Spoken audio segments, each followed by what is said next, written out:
Hey everyone, this is Jane with Barlow Herbal, and look who I have back.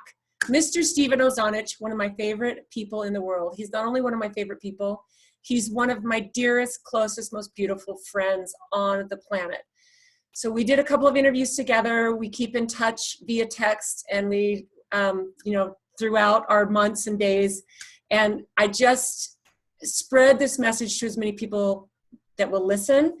And I just felt compelled because so many people are starting to heal and open up to this message that I just thought it would be really important to have you on again, Stephen. So, this was an impromptu. It was a couple days ago. Hey, come on, let's do a little video. So the first thing we were talking about before we started recording, actually we've been talking for a while, but I'm like, oh, let's start recording, is how it all boils down to or reverts back to, or it all is about the message of love. And it's pretty simple because you noticed I have a little tattoo on my wrist and you're like, what is that? And it says breathe love.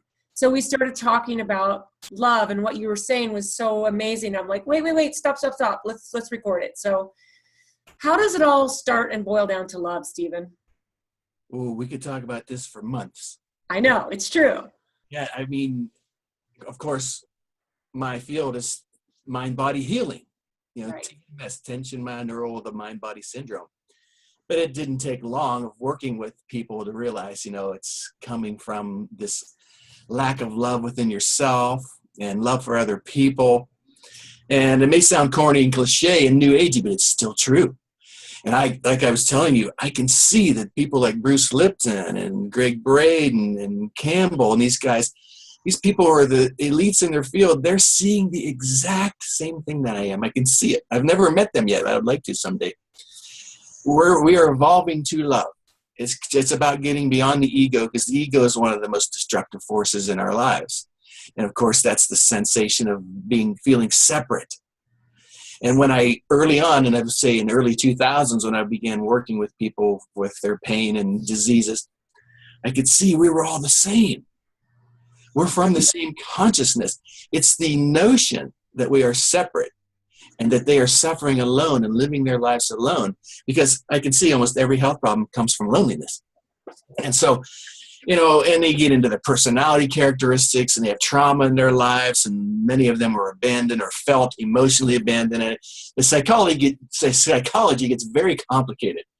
Very complicated. The healing doesn't have to be, but the message is the same. And these great quantum physicists have come to the same conclusion.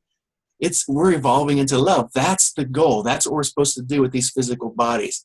As we're going through this, we're supposed to learn things from all the trials in our lives. I wouldn't be happy today if I hadn't suffered so bad. I wouldn't be. It was that thing that pushed me. That was the fuel, because I wasn't paying attention. I wasn't paying attention. And you separate from truth. And the more you separate from truth, which is love, the more you suffer.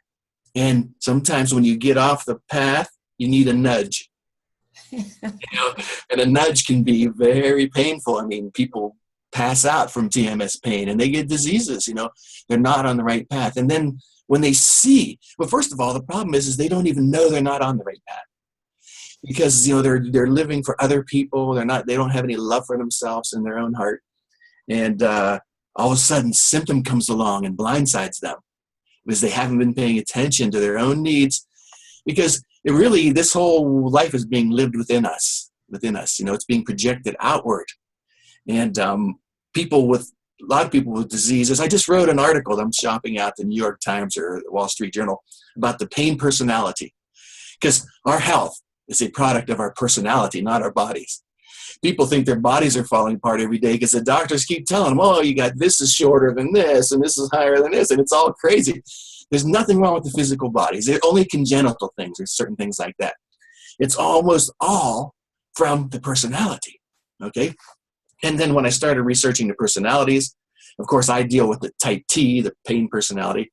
Then there's a heart personality we know, which Friedman and Rosenman identified as the type A. And then there's a cancer personality. And I think his name was Loris Lashan, identified in the 1960s. They're like a type T person on steroids, a pain thing on steroids. Wow. They'll actually apologize for getting ill.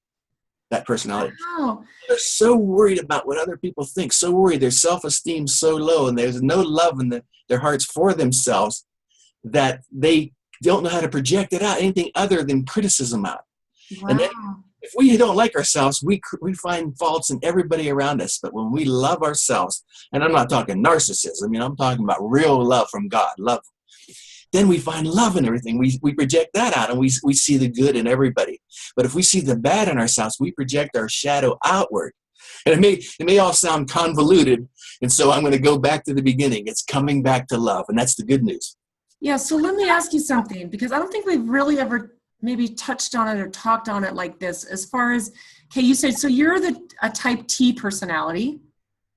Yes, perfectionist, good. Okay, that's me. Okay, and then what was the next one? The H? Yeah, the heart personality. Heart. So what does that mean exactly? It's a different, and of course I'm going to give Dr. John Sarno credit again. He's the Yes, of course. He's the one that I first read that talked about the personality of the people he saw in his office. They were usually gentle. They were kind. They were always worrying about other people. They were a little anxious. They pushed themselves hard to be perfect, goodists. And I started saying, wow, that sounds familiar. It sounds familiar. But in 1959, there was this great American conference where these cardiologists, Rosenman and Friedman, talked about this personality they saw called a type A that had all the heart problems and cholesterol problems and cardiovascular problems. They're a little bit different than the type T that Dr. Sarno identified, although he said most of the patients of his that sat in front of him think they're type A, but they're not. There's a difference between the type A and the type T. And the A's, their time is their enemy, and they're usually outwardly complaining all the time. They're always rushing, and it's never fast enough for them. And their secretary noticed that the chairs were worn out on the end because they always sat on the edge of the chair. They wore out the arms where they would grab it, and when they called their names, they jumped up real fast and rushed into the room. So she's the one that pointed it out, and then they started looking into it. She was right. But there's also a cancer personality, type C, sometimes they call it. Yeah, so what does that mean exactly? Are you talking specifically about cancer? Yes, and there were a couple oncologists that I talked to that were in severe pain themselves, went to see Dr. Sarno, and he helped them heal, of course. And so I asked them, is cancer TMS? And they went, it's pretty obvious. It's pretty obvious. They're the type T on steroids. Now, there are other things that can cause cancer. I mean, asbestos, right? And, smoke. If you want to smoke for 50 or 60 years, you're going to bring it on yourself, outside things. But for the most part, there are many cancers that are emotionally driven. Wow. Okay, so I want to talk about this a little bit because I think the cancer industry is so huge. And I talk to a lot of people who intuitively feel like they don't want anything to do with it, but they are scared. So can you expand on that a little bit? Because to me, this personality, this cancer personality, fascinates me.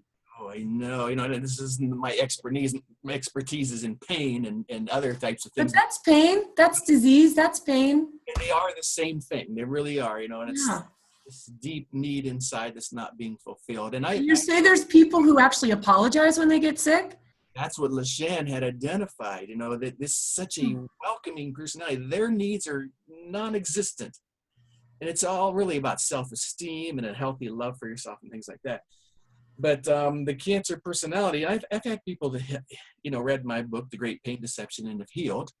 And I've had people with cancer say, you nailed it. Everything you said in there was right on the money. They didn't recognize it in themselves.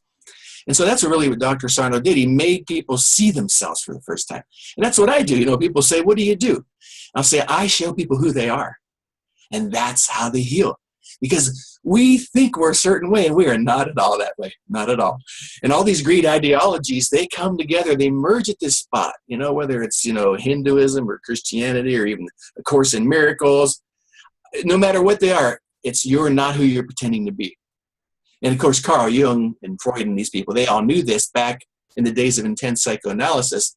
And in my new book, back pain, permanent healing. I quoted, see how smooth that was? I quoted Carl Jung in there, one of the greatest statements I've ever heard. And he was the greatest psychiatrist, I think, that ever lived. He said, there is another within us whom we do not know. Yeah.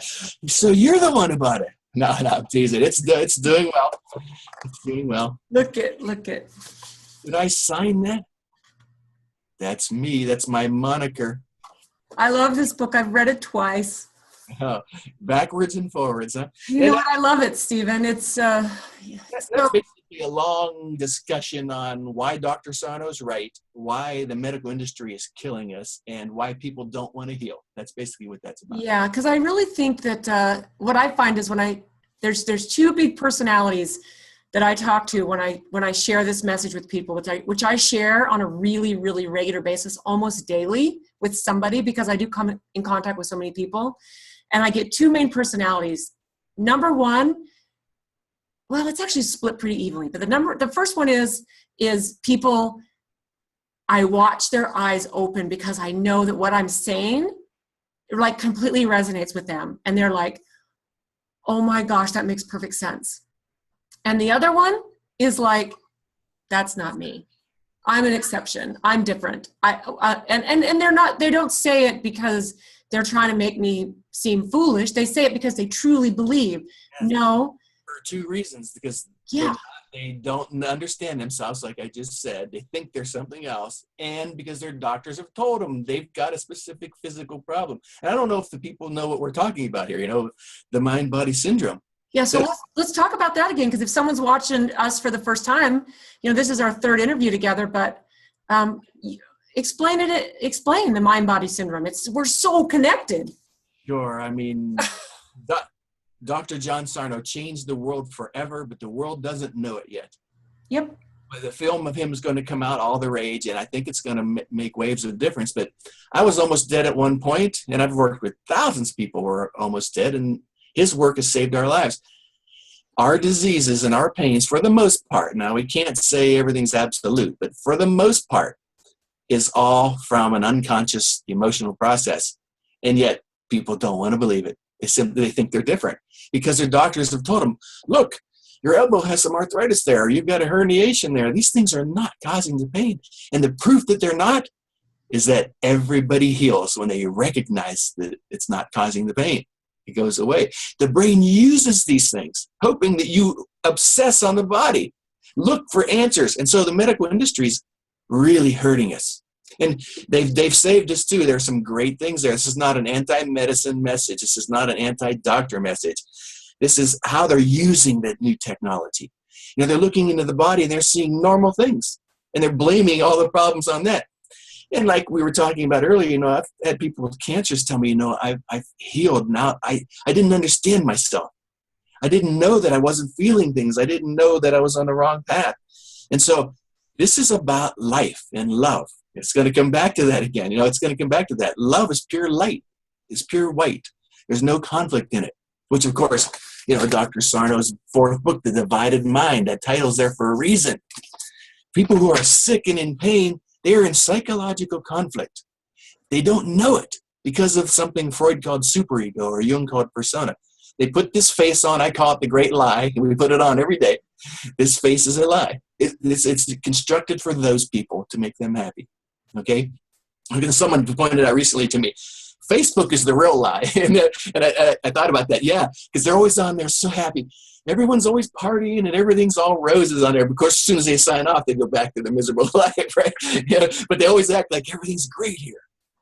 Of course. So if you were to talk to someone who, I think people cancer is scary for people. Really, really super scary. But if they hear a message that feels like truth to them, this message about love and light and how our mind and our body are connected, how do they start on this journey? Especially if they've had a diagnosis, a recent diagnosis, if they're in the middle of treatments, but they just don't.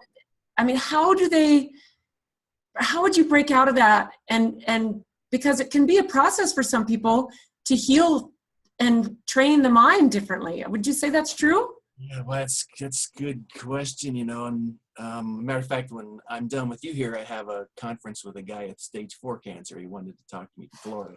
Yeah, so what do you tell him? It's, from what I've seen, I've learned this over 20 years. I've seen thousands upon thousands of people, and the body is reacting according to the signals you're sending it. It is not failing on its own. It's not. And Bruce Lipton, we talked about this before I signed on. He's one of the top cell biologists in the world. I've met him. Yeah, he is a great speaker. He's really fun to listen to too. He's amazing. He's pushing like I am. His message to tell the world, to say he discovered something to help, and he wants to help, and he's pushing, and he's doing a great job of it. Yeah. He proved, the DNA is not causing the cancers. It's your environment. It's, he said, an embryonic stem cell, it's called embryonic when it's inside the body. When it's outside, it becomes a stem cell. They call it the same thing. You take it out, it doesn't know what it is. You can put it in 3 different petri dishes. You can put it in bone, nerves, and muscle. And whatever he puts it in, it becomes that, whatever its environment is, okay? And so he said, I'll take a healthy cell and I'll put it into a sick petri dish and it'll get sick. If I take a sick cell and put it in a healthy petri dish, it gets well. So he began to see the picture. It's the environment. And so when I work with people, I tell them the same thing. It's your environment. That's why you've got chronic pain. That's why you've got cancer. You're in a sick petri dish. You're hanging around the medical industry who's making you sicker, and friends and family. You're not in the right relationship. You're not happy. It's your environment. That's what I was about to ask you. What environment are you talking about? So you're talking about what you surround yourself with, literally. Yes, of course, it gets into the higher philosophical end. There's the subject-object split. There's no difference between them and us. So when we take care of ourselves and we become happy and we love and all that, we automatically change the world. We change. As soon as you change yourself, you do change the world. I don't know who said that, but I did it. I changed myself, and I am changing the world now, in my own way. And so this life is being lived within our mind, within ourselves. But we're on the wrong path because we're not on the path to love and truth. We're on the path to self-serving, and the environment is everything. And the way you think, the thinking process is killing us. They've got us. I just wrote 5 papers actually that I'm shopping out. And I was talking about how if you listen to the TV commercials, we are dying every day. and every time I sign on to YouTube to see something on YouTube, there's another ad. Oh, you've got this and you've got that. They sell sickness. And I don't want to, doctor said, be kind to the doctors. They don't know they're hurting us, but they are the problem because everyone listens to them. They are our last defense. When you get cancer, you're scared to death, right? Literally sometimes. And so the doctor is your savior. That's the person that you look to help you. But if he doesn't believe you're going to heal, you're not going to heal. Yeah, because you believe everything he says. Because of the archetypal influence, the deeper aspects of the self. And this comes down to belief. If you tell that mountain to jump into the sea, it will. It will if you believe it. And the mountain, of course, is the obstacle in your way. Yeah. Of course, I don't know if you've seen Braden's live video in them curing that incurable tumor in real time on that camera. It shrunk. I have seen that. So tell me where the link to that is again. What is it on YouTube? He's doing a great job, like Lipton. They're all over. So that particular one was something like Greg Braden Cancer Healing or something like that. Okay. Because I have seen it. But I've done the same thing in a different way. I've had people sign on and they'll have fibromyalgia, and they're all twisted and contorted. And by the time I'm done talking to them, it's gone. Because they're doctors and they've convinced themselves that they're sick with fibromyalgia or back pain or something like that. And they are, if they believe it, okay, they are. But as soon as they see what's going on, that there's nothing wrong with their physical body, and they begin to believe, they have to believe it, that they're okay, they heal right there. Yeah, so what do you say to somebody who says the doctor found a tumor somewhere?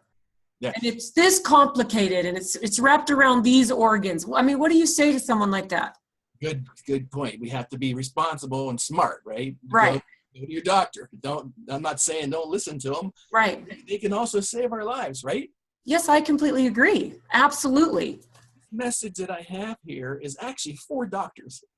That's who Dr. Sarno wanted to get to, but they wouldn't listen. because they're doing well without listening. They're houses and cars, they're doing well without listening. But the first thing is to go get it checked out, and some chemo may be necessary, Like if you're bleeding, people sometimes get nosebleeds from tension.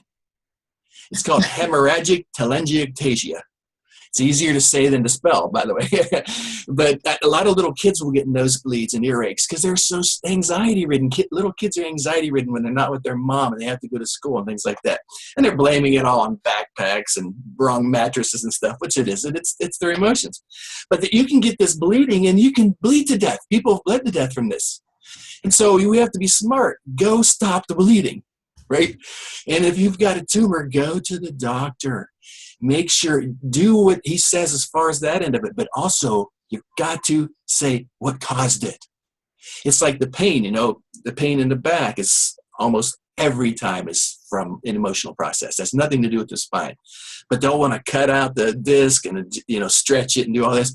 And it may make the person feel better for a while because of the placebo effect, right? But it keeps coming back. You go to the chiropractor thousands of times because it'll feel better for a couple of days because it diverted your awareness, but it'll come back because you're not dealing with the cause. And so we have to, on the cancer end, we have to take care of the life first to make sure you don't die. But you got to go look at why did it form. Right. I agree completely. And it's almost always an emotional process. Most people won't believe that. They'll say, well, my mother had it. I had it. But like Lipton proved, it is not genetic. It's learned behavior. Yeah, well, besides that, there's the study of epigenetics now. That's Bruce Lipton's thing, yeah. It's the heart of his message. It's yes, not, it is. It's the receivers on the skin on top of it. Like our skin is our receiver for our environment.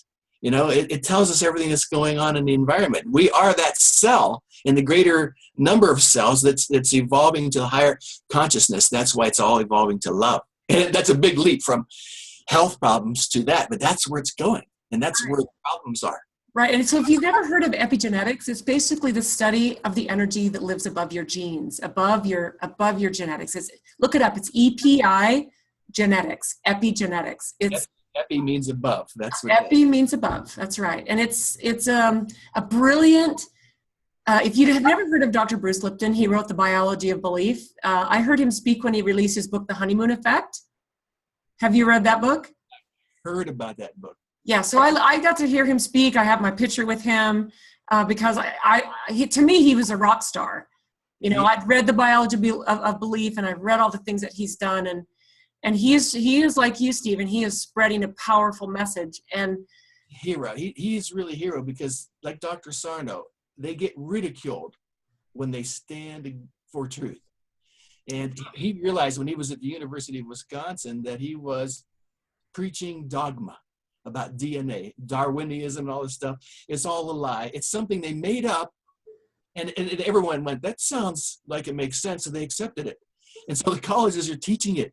But when he actually got into it, he could see they're forming together. It's about the environment. It's about working together. It's about love. It's about taking care of each other. He sees the picture. He sees the same thing that I'm seeing with TMS. Yeah. Okay, so let's do some actionable steps for people, because you and I love this and study this and are so passionate about this. And I know in the last couple of videos that we did, we let's boil it down to the person who's just hearing this message for the first time. If they recognize in themselves that, or the message resonates, what's some actionable steps that people can do to, like, okay, the whole baby step thing? Yeah, that's another great question. Yeah. Because, and when I consult with people, I talk about this, because the number one question asked of me for the last 20 years is always the same thing. But what do I do? That's my point. Yeah. I think they understand it. And this is a problem in Western culture, I think, because we think we have to do something to heal. Right. Because we take action, I'll just jump on it. And it's part of our mindset. This is all about awareness. It's all about understanding. You begin to heal through awareness. And so the doing is really understanding. And so really the first thing is really to read about it, really, and try to gather the information, I guess. That's the first thing. But we live in a society we talked about before we signed on here, is that we want fast things. And this is my message too. People will say, just give me the gist of your book. Just give me, they don't want to read the 400 pages to heal. They're suffering terribly. They've been to thousands of doctors, and they don't want to read the book because it's too long. Just give it to me. And as Lipton says, if they can convince you that it's genetic, or if a doctor can convince you that your back pain is there because you've just got a bad back, you're unlucky, then what do you have? You are a victim. Okay, we're victims. And then if you're a victim, what do you need? You need a savior. Who's the savior? The drug industry, the doctors. There are saviors. Just stick it, poke it, whatever. And so I'm saying, everything you do to heal is causing you to be worse. Because everything you do is telling your deeper self, something's wrong with me. And so we need to sit back, take a breath, and say, there's nothing wrong with my physical body. What's going on in my life? What am I not doing, that I should be doing? What do I want? I ask people always at the end of every consultation, what do you want? And no one's ever answered that question yet. It's not meant to be rhetorical. But it's not an easy question. Even if you ask me now, Steve, what do you want? I'm not sure I can answer that. That's a very tough question. Now I can tell you what I want. The knee-jerk response is always, I want my symptoms to be gone. That's the knee-jerk. But that's not that's the cart before the horse. If you had what you wanted, there wouldn't be symptoms. Okay? It's the other way. Everybody wants to feel better, but the disease and the pain are messages to you. They're telling you you're not getting what you want in this life, And so what kind of answer are you looking for? Something like, of course everyone wants their pain to be gone, but just the typical Miss America speech, I want peace and happiness and love for all humanity. Well, love. I want to be loved. I want to give love. Yeah. That sounds so cliche, but it's true. And it's so simple, right? Love destroys diseases. There's that guy who healed from stage. That's it. Love destroys diseases. That's it right there. Copyright that quickly. I'm sure somebody said that. But the guy that was a great guy, he healed from stage 4 cancer. He was 25 and he said, Steve-O, your book was just world changing. And we laughed because his name's Steve-O. We laughed about that, and he said, it hit on everything, about it. It's the philosophy of the life that you're living. He said, at the time that you get diagnosed with a serious thing, that is the exact moment you need hugged, he told me. Oh, yeah. And I'm telling you, I've been doing this so long, it all comes down to loneliness. It's a sense of that you're not in this world and connected with somebody in love, surrounded by love. And so, Kelly McGonigal, that psychologist from Ireland, she's done some TED Talks. She said this really well. When you're feeling anxiety, that's the exact moment you need hugged. Exactly. Because that's when you're feeling alone at that point. And so when we work together, this is why Braden's message is the same as mine and Lipton's and Campbell's. When we are working together, then everything begins to get better and the diseases begin to fade. And of course, Lipton points out, when we're killing each other on the planet Earth, that's autoimmune disorder. Yeah. When the cells are attacking themselves, because we are cells in a bigger body. But the next phase of evolution will not be biological. It will be consciousness. Yeah, I agree with you 100%. Bhagavad Gita talks about it. We're ending. This is a period of ending here. It's like 25,000 year period. We are moving to the higher level. The people who get this are going to move on. They're going to become more aware. They're going to move closer to love. And what a great end game that is, right? It's a perfect end game into the next level of awareness, really. And it might take a little while for people to get to where it might sound like all foofy. It's all about love. It's all about awareness. It's all about moving to the next level. This is a really brilliant way to think and heal yourself and live in your physical body without pain. We weren't designed to be riddled with pain. Our bodies are designed to experience this beautiful, vibrant wellness and movement. And that's how we're designed. We're designed that way. So when we do all the other things and we get all the pain and the drugs and the anger and the fear and all the perfectionism and all of that stuff, that our body doesn't really know what to do with it except for to cause us this pain. Destroys itself. Yeah. It seems pretty simple. It seems simple even though we complicate it. And there's no money in you just being well. If you're just well, yes, there's whole industries that would collapse if that message goes away. I mean, it's not the cancer care, it's the cancer industry. It's the medical industry. I mean, it's big business to keep you sick. It's an industry. Yeah. You're not really a patient. You're a customer. Yeah. Deepak Chopra's pointed that out. There's more people living off of cancer than are dying from it. I know. And you know what I have to tell you? I feel so passionate about this message, Stephen, because I watch and I talk to so many people on a daily basis that are suffering unnecessarily. And I know you have the same. But I think one of my biggest messages that I get from this is what I just said. We're designed for wellness. Our body fights us for wellness. Yes. I mean, look what we put it through, and we still live. So it's a beautiful message. It's really nature's design is to be well. Yeah. If we're not well, something is not in harmonious nature. It's this environment, and it's your thinking process too. Yeah. You're sending the signals for pain. You're sending the signals for disease. If I get something serious that's threatening, I'm not going to go to a doctor. I'm going to go to a psychologist. I'm going to figure out what's going on here. But I'll definitely go to a doctor. I'm kind of joking there. I want to make sure there's something they might be able to stop, Of course, yeah. Because we need healers. Every society has healers. But the greatest healer, you know where it is. It's inside of us. Physician, heal thyself. I think Hippocrates might have said that 2,500 years ago. It's still true. Andrew Weil knows this. He's always saying, I'm just a facilitator. I'm always looking for this and that. Whatever the patient believes will work. I try this for them and they don't believe that. I try this, they believe it works. Because it's their belief that heals them. And so, he says, I'm just a facilitator. It's that person that ultimately has to heal themselves. True. But we are made to think that we're victims constantly. And that's why people don't want to believe this. Yeah. Well, I think this message is starting to grow. And I, for one, appreciate your dedicatedness to this. Well, thanks to people like you who see the truth in it every day and they want to help. Well, if anyone that's watching this has watched any of our other stuff together, they know that my story with TMS, when I first discovered it after reading your book, well, I met you first on a Skype call, and I was so blessed. I feel so honored that I got to do that with you. And then I read your book, and my pain was gone from knowledge therapy, from reading your book. And I'm telling you, I'm not completely 100% pain-free, even though it's been about 2 years now.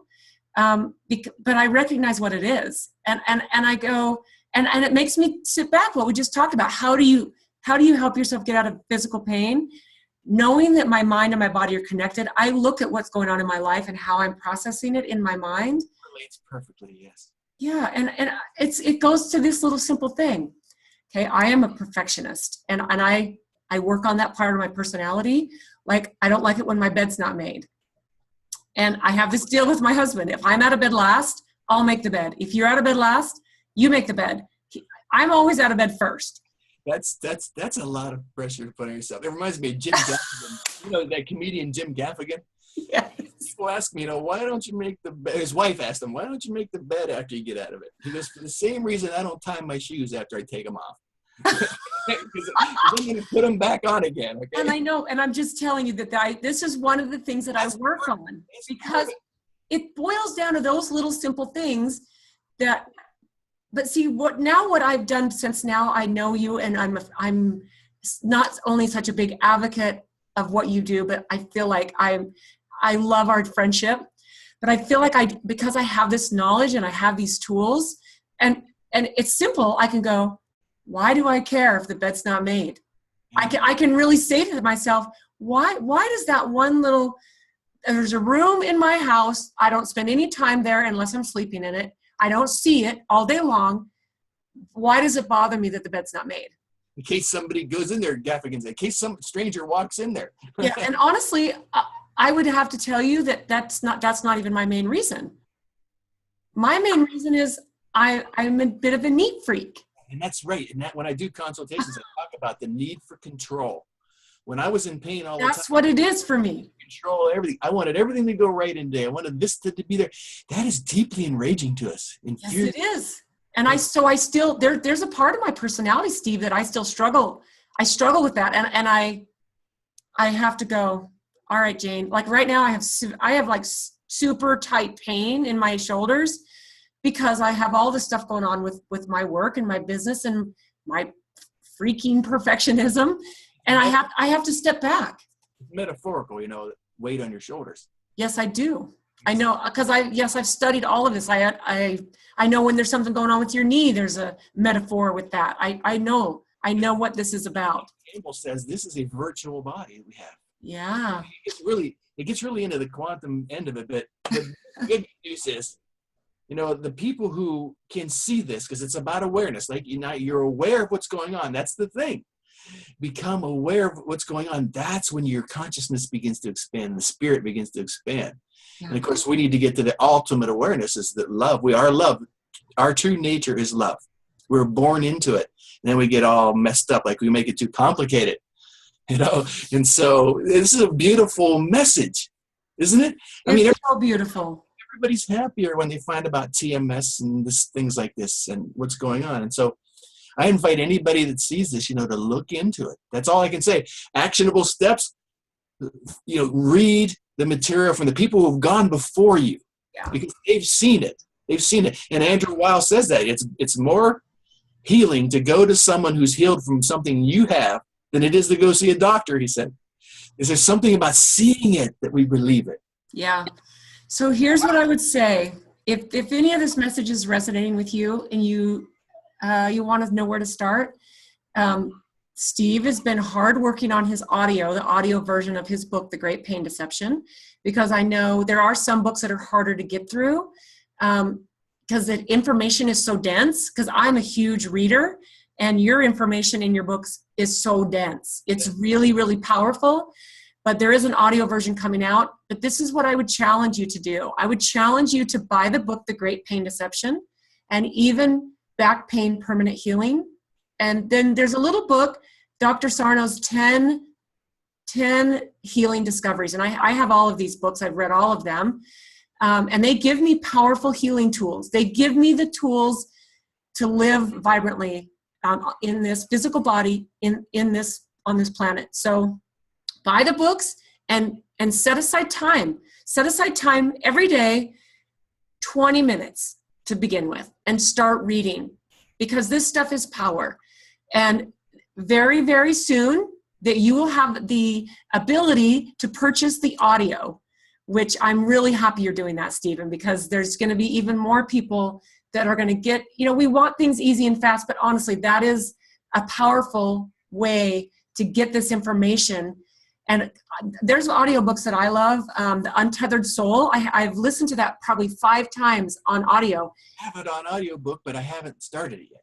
Oh, it's so good. It's right along with your message. But I've listened to that so many times because I can put it on in earphones and I can relax and absorb the message.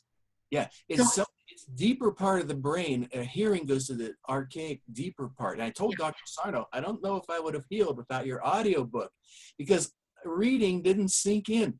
I needed to hear it. And like I said in The Great Pain Deception, it depends on how we learn. Certain people learn better. Some people are readers and they get it better out of the book. I wasn't. I needed to hear it.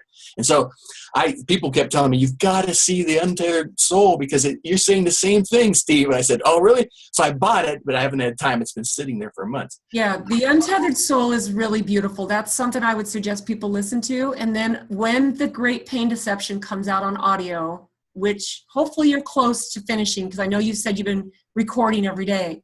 2 years I've been working on it. It's hard. People don't realize what goes into these books when you record them on audio. It's way harder than writing. Sounds weird, but it's hard. And I'm an audio engineer. I do this. Wow. I did it in the 1990s. I have a little record company, and I'm really fast at it.